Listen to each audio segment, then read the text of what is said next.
And Afusa, please spare words for me. Huh?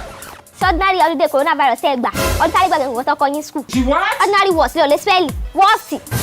Ó lọ simple jù nínú gbogbo letter words. Sàmàdé lè spare fún mi báyìí. Spell. Múdù tí mo wà yín lè spell nǹkan fún ọ. Tí wáyé pé dájú lọ wá tí mo ẹsẹ̀ jí ọkọ lórí mi ó ṣẹ̀tù.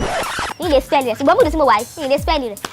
Mo ṣẹ̀ṣẹ̀ wá mọ̀ pé wọ́n sì fún yín báyìí. Èmi ni wọ́n bá wí ọ̀rí orí ránú bí àgé mọ̀lẹ́. Àwọn fámìlì bàbá rẹ̀ ló wọ́ sí fún. Amúra. Ẹlẹ́dàá mi o.